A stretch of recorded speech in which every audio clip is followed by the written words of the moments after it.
পৃথিবীতে আমরা যখন ছিলাম না, আল্লাহ রাব্বুল আলামিন আমাদেরকে রুহের জগতে রেখেছিলেন, আলমে আরওয়াহ বা রুহের জগতে। সেখানে আমাদের আত্মাগুলো ছিল। এই আত্মাগুলোকে একত্রিত করে আল্লাহ পাক জিজ্ঞাসা করেছিলেন, আলাস্তু বিরব্বিকুম, আমি কি তোমাদের রব নই? সবাই আমরা বলেছিলাম, আমরা যারা আছি এখন, জীবিত মৃত ভবিষ্যতে আসবে, আমরা সবাই এক বাক্যে বলেছিলাম, বালা, অবশ্যই আপনি আমাদের রব। আমাদের মনে পড়ে? মনে পড়ে না। এই কথাটা মনে করিয়ে দেওয়ার জন্যেই আল্লাহ পাক প্রত্যেক যুগে যুগে অসংখ্য নবী রাসূল পাঠিয়েছেন, আসমানি কিতাব পাঠিয়েছেন, যাতে করে ওই কথাটা মনে করিয়ে দেওয়া যায়। কথা বুঝতে পারছেন? আলাস্তু বিরব্বিকুম, আমরা বলেছিলাম বালা, অবশ্যই আপনি আমার রব। সেখান থেকে আমাদের এই যে মাটির দেহ, এর মধ্যে রূহ দেয়া হলো। মাটির দেহটা কিন্তু আপনি না, ওই রূহটা হচ্ছেন আপনি। কারণ আপনার দেহটা পচে যাবে, আপনার আমার দেহের সৌন্দর্য থাকবে? বয়স থাকবে? পচে যাবে, নষ্ট হয়ে যাবে। আপনার রূহ, এটা কিন্তু মরবে না। ওই রূহের জগৎ থেকে রূহটা পাঠানো হয়েছে মায়ের গর্ভে। মায়ের গর্ভ থেকে এই যে দুনিয়ার জীবনে, দুনিয়ার জীবন থেকে হয় ইল্লিনে যাবে, না হলে সিজ্জিনে। তারপরে আবার রূহটাকে দেহে ফেরত দেওয়া হবে কিয়ামতের দিন। ওই রূহওয়ালা বডিটার হিসেব হবে এবং সে আত্মা হয়ে যাবে জান্নাতে, না হলে জাহান্নামে। আত্মা কি মরলো? আত্মা একটা ভ্রমণ চক্র পার করলো। ইয়া আইয়াতুহান নাফসুল মুতমাইন্নাহ, আছে না? ইরজিই ইলা রাব্বিকি রাদিয়াতাম মারদিয়া, হে প্রশান্ত আত্মা, তোমার রবের দিকে ফিরে আস, সন্তুষ্ট ভাজন হয়ে ফিরে আস। ফাদখুলি ফি ইবাদি, আমার বান্দাদের অন্তর্ভুক্ত হয়ে যাও।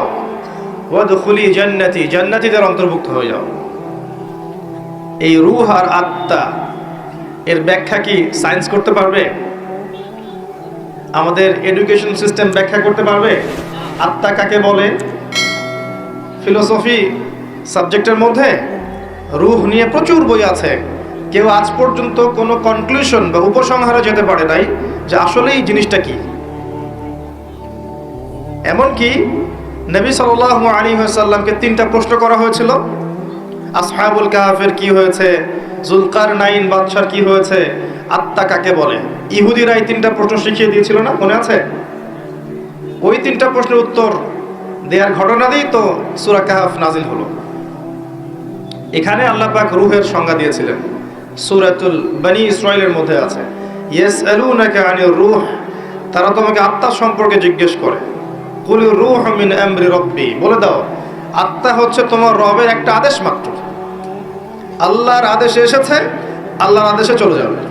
কেউ দেখতে পারবে? পারবে না। সায়েন্স ব্যাখ্যা করতে পারবে? যুক্তি দর্শনের ব্যাখ্যা করতে পারবে? সায়েন্স কি স্বপ্নের ব্যাখ্যা দিতে পেরেছে এখন পর্যন্ত? স্বপ্ন কেন দেখে? একটা স্বপ্ন দেখলাম মনে করেন, এবং স্বপ্নটা সত্য হয়ে গেল, এর ব্যাখ্যা দিতে পারবে কেন সত্য হলো? স্বপ্ন সত্য হয় না। এখন এক শ্রেণীর মানুষ আছে মনে করে স্বপ্ন বলতে কিছুই নাই, স্বপ্ন সত্য হতে পারে না, এবং স্বপ্ন নিয়ে কিন্তু ঠাট্টা মশকরা করে। কিন্তু দেখবেন মুমিন বান্দাদের স্বপ্ন সত্য হয়। ভালো স্বপ্ন আল্লাহর পক্ষ থেকে দেখানো হয়, সত্য হতে পারে। কোন কোন ক্ষেত্রে কাফেরের স্বপ্নও সত্য হতে পারে। এটা আবার কোথায় পেলেন? দলিল দিচ্ছি, সূরা ইউসুফ খোলেন।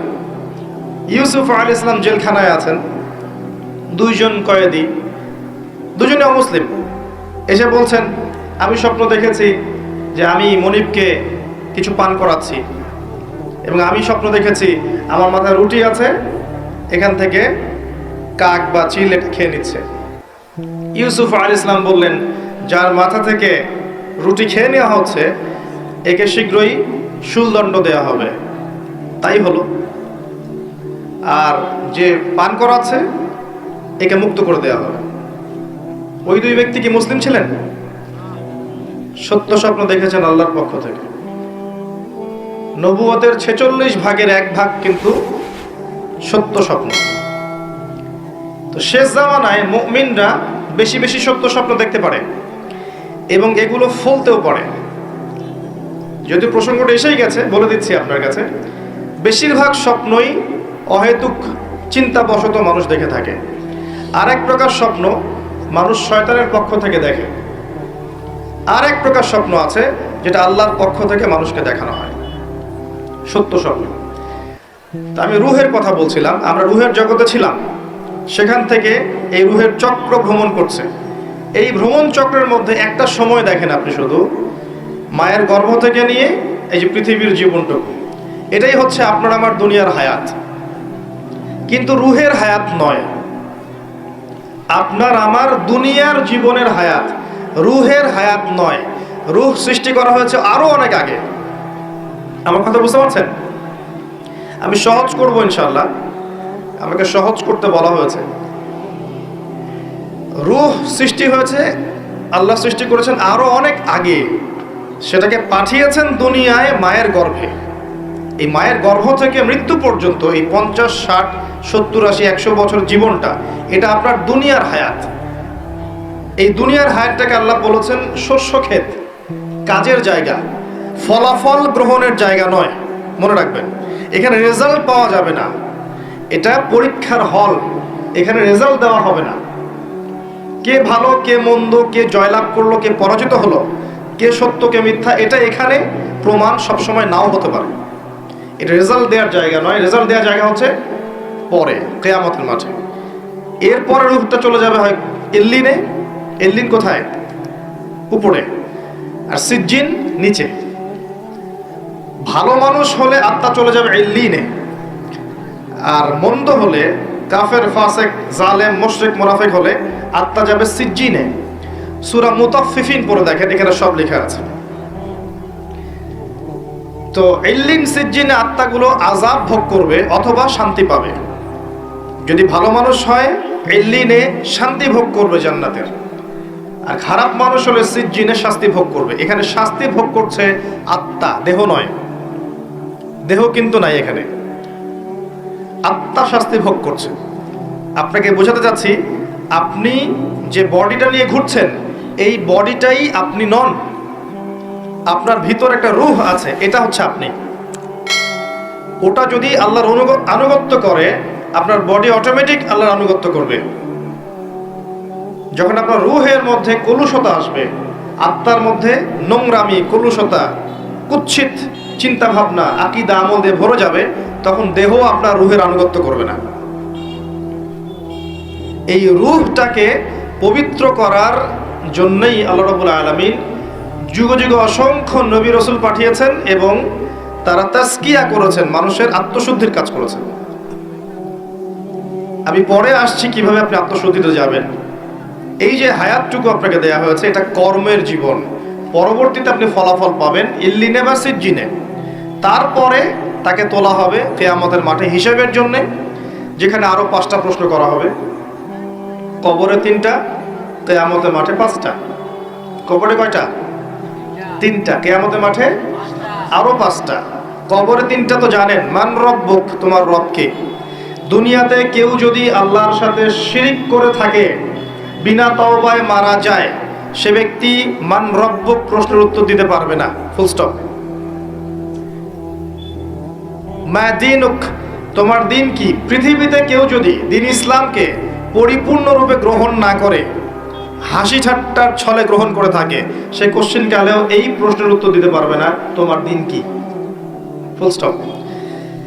মান নবিয়ুক বা মান হাযা আর-রাজুলু বুইসা ফীকুম, পৃথিবীতে কেউ যদি নবী সাল্লাল্লাহু আলাইহি ওয়াসাল্লামের সুন্নতের উপর না থাকে, অন্যের আদর্শ গ্রহণ করে তাকে বাদ দিয়ে, সে কোশ্চেন কালেও এই প্রশ্নের উত্তর দিতে পারবে না, ফুল স্টপ। যারা তাওহীদের উপর থাকবে তারা মান রব্বুক উত্তর দিতে পারবে। যারা দ্বীন ইসলামকে পরিপূর্ণরূপে গ্রহণ করবে তারা মা দীনুক উত্তর দিতে পারবে। যারা পৃথিবীতে শুধু নবী সাল্লাল্লাহু আলাইহি ওয়াসাল্লামের সুন্নাহর উপর চলবে, অন্য কাউকে আদর্শরূপে গ্রহণ করবে না, তারা মান নবিয়ুক উত্তর দিতে পারবে ইনশাআল্লাহ। এরপরে আরো একটা প্রশ্ন করা হবে, যদি 3টা পারা যায়। তুমি কিভাবে এগুলো জানলে? এগুলো তো সবাই জানে না। হয়তো 999 জন মানুষই বলতে পারবে না এই তিনটা প্রশ্নের উত্তর কি কি। এই ইকুয়েশনটা কোথায় পেলাম? এটা পেলাম ওই হাদিস থেকে যে কিয়ামতের মাঠে আদম আলাইহিস সালামকে ডাকা হবে, ডেকে বলা হবে তোমার সন্তানদের মধ্য থেকে জাহান্নামীদেরকে আলাদা করে দাও। আদম আলাইহিস সালাম বলবেন কতজনকে হে আল্লাহ? আল্লাহ বলবেন 999 জনকে জাহান্নামের জন্য আলাদা করে দাও। নাউযুবিল্লাহ ওয়া ইন্না লিল্লাহি ওয়া ইন্না ইলাইহি রাজিউন। সহিহ বুখারীর হাদিস, 4 বার এসেছে হাদিসটা। তো পার্সেন্টেজটা আপনি বোঝেন, বেশিরভাগ মানুষই কবরের প্রশ্নের উত্তর দিতে পারবে না। তার মানে বেশিরভাগ মানুষ এই দুনিয়ার জীবনে, উম্মতে মুহাম্মাদের এই দুনিয়ার জীবনে শিরিক করবে, দ্বীন ইসলামকে পরিপূর্ণরূপে গ্রহণ করবে না এবং নবীর আদর্শ ছেড়ে অন্য আদর্শ গ্রহণ করবে। এটা হবে এই উম্মতের ক্ষেত্রে, এটা হবে। এই তিনটা হচ্ছে আপনার কবরের প্রশ্ন। প্রশ্ন ফাঁস করা আছে, উত্তর সবাই দিতে পারবে না।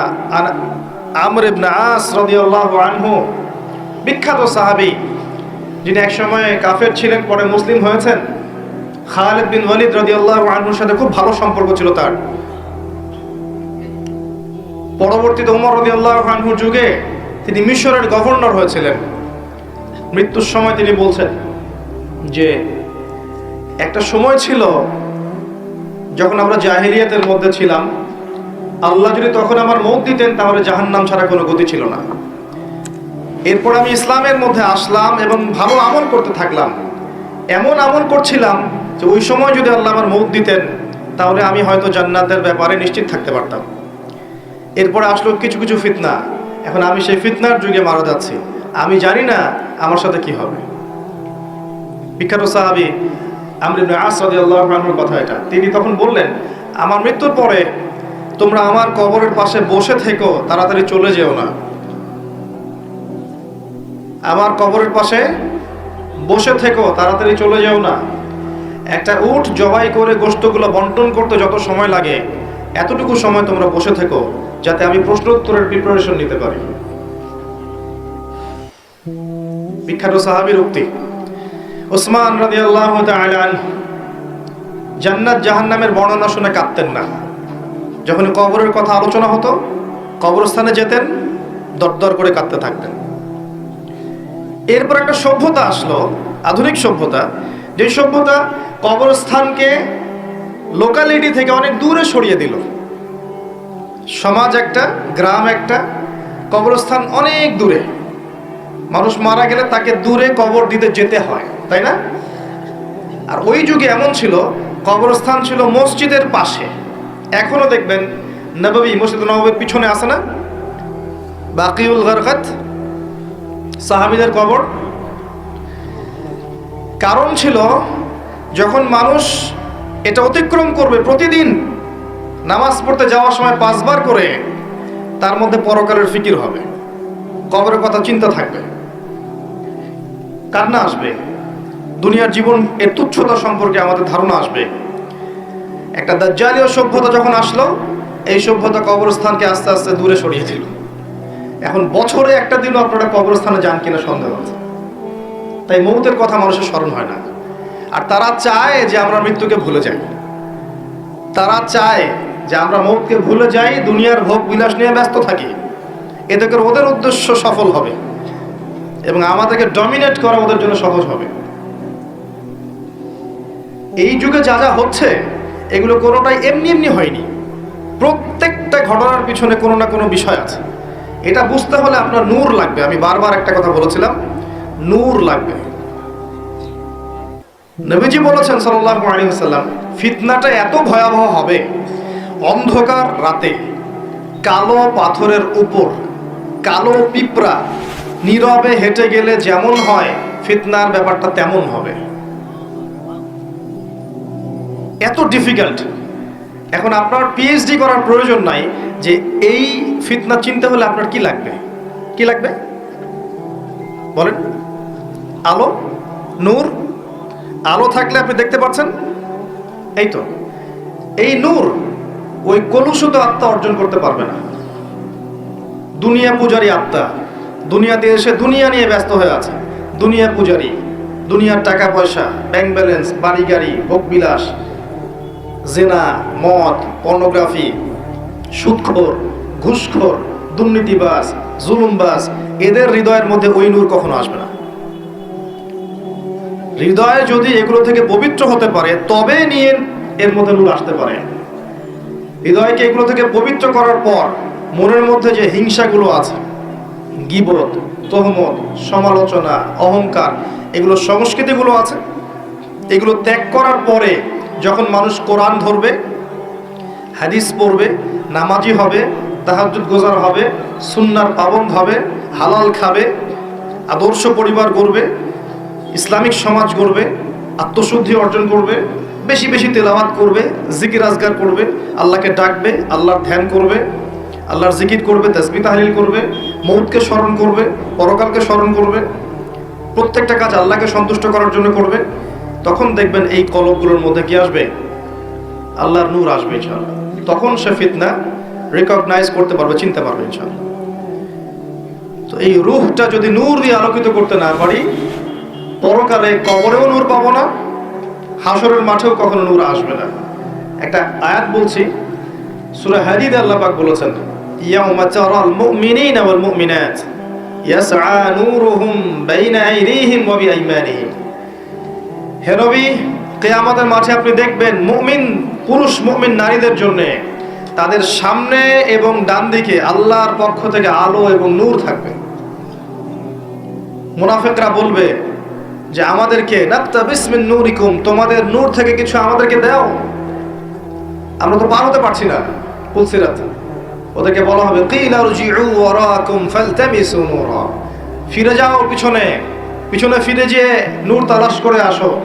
দুনিয়ার জীবন তোমাদেরকে প্রতারিত করেছিল, আজকে তোমাদের জন্য কোনো নূর নাই। আল্লাহ যাকে নূর দিবে না, ফামা লাহু মিন নূর, তার কোনো নূর থাকবে না। নূর নিয়ে এতগুলো কথা এই জন্য বলছি, আমি পরে আসছি। এই যুগে যদি আপনি চলতে চান, ফিতনাগুলো চিনে আল্লাহর পথে চলতে চান, এগুলো থেকে দূরে থাকতে চান, আল্লাহর আনুগত্য করতে চান, রাসূলের আনুগত্য করতে চান, পরিস্থিতি বুঝে এগোতে চান, আপনার বাহ্যিক চোখ যথেষ্ট না, আপনার নূর দরকার কলবের মধ্যে। বাহ্যিক চোখ দিয়ে আপনি সব বুঝতে পারবেন না। বাহ্যিক চোখ দিয়ে আপনি দেখবেন বিশ্ব এগিয়ে যাচ্ছে, আর আল্লাহর নূর দিয়ে দেখলে আপনি বুঝতে পারবেন বিশ্ব এগিয়ে যাচ্ছে ঠিকই, তবে এটা তার ধ্বংসের দিকে এগিয়ে যাচ্ছে। দৃষ্টিভঙ্গির বিশাল পার্থক্য দেখবেন আপনি। তো এই যে সময়টা আল্লাহ দিয়েছেন, এই সময়টুকুতে যদি আমরা তাওহীদে থাকি, সুন্নতে থাকি, দিন পরিপূর্ণরূপে পালন করি, কবরের 3টা প্রশ্নের উত্তর দিতে পারবেন ইনশাআল্লাহ। এরপরে আপনাকে রাখা হবে ইল্লিনে, যেখানে আপনি জান্নাতের নিয়ামত ভোগ করবেন। আল্লাহর পরে যারা শহীদ, তাদের ব্যাপারে এসেছে যে তোমরা আল্লাহর পথে শহীদদেরকে নিহত বলো না, মৃত বলো না, তাদেরকে আল্লাহর পক্ষ থেকে রিজিক প্রদান করা হয়। জাফর ইবনে আবি তালব রাদিয়াল্লাহু আনহু, যিনি মুতার যুদ্ধে শহীদ হয়েছিলেন, তার 2টা হাত কেটে গিয়েছিল। নবী সাল্লাল্লাহু আলাইহি ওয়াসাল্লাম কান্নাকাটি করেছিলেন তার ইন্তেকালের সংবাদ শুনে, কিন্তু একটু পরে মুচকি হেসেছেন। তাকে জিজ্ঞেস করা হলো, কি জন্য আপনি হাসলেন ইয়া রাসূলুল্লাহ? তিনি বললেন, আমি দেখলাম যে জাফর রাদিয়াল্লাহু আনহুকে আল্লাহ এই কাটা 2 হাতের বিনিময়ে জান্নাতে 2টা সবুজ পাখা দিয়েছে। এটা দিয়ে সে জান্নাতে ঘুরে বেড়াচ্ছে এবং ফল খাচ্ছে। তার মানে ইল্লিনে আপনি আপনার কর্মফল ভোগ করবেন, আপনার আত্মা ভালো ফল ভোগ করবে। আর যদি দুনিয়ার কর্মজীবনে খারাপ কাজ করে থাকে, শিরিক করেছে, বেদাত করেছে, হারাম খেয়েছে, সুদ খেয়েছে, ঘুষ খেয়েছে, জেনা করেছে, দুর্নীতি করেছে, জুলুম করেছে অন্যের উপরে, এমন কোনো পাপ নাই দুনিয়াতে করে নাই, এর আত্মা ইল্লিনে যাবে না, সিজ্জিনে যাবে। সিজ্জিন, ওয়ামা আদরাকা মা সিজ্জিন, আল্লাহ বলেছেন তোমরা কি জানো সিজ্জিন কি? কিতাবুম মারকুম, আল্লাহর কাছে লিখিত কিতাব। এখানে আত্মাদেরকে শাস্তি দেওয়া হবে। এই যে বারজাখের জীবনের শাস্তি নবীজি দেখে এসেছেন মেরাজের রাতে, সুদখোরদের মাথা ফাটিয়ে দেওয়া হচ্ছে, রক্তের নদীতে ফেলে মাথা ফাটিয়ে দেওয়া হচ্ছে, এতিমের মাল আত্মসাৎকারীরা জ্বলন্ত অঙ্গার গিলে খাচ্ছে, ব্যভিচারকারীদেরকে এই যে পচা গোশত খেতে দেয়া হচ্ছে, মহিলা জেনাকারদেরকে এই যে বুকের মধ্যে হুক লাগিয়ে ঝুলিয়ে রাখা হয়েছে। এই যে শাস্তিগুলো তিনি দেখে এসেছেন, এগুলো কিন্তু ওই বারজাখের শাস্তি। এটা কিন্তু জাহান্নামের ওই কিয়ামতের মাঠের শাস্তি নয়, কিন্তু বারজাখী জীবনের শাস্তি। দেখেছেন জিহ্বা আগুনের কেচি দিয়ে কেটে দেয়া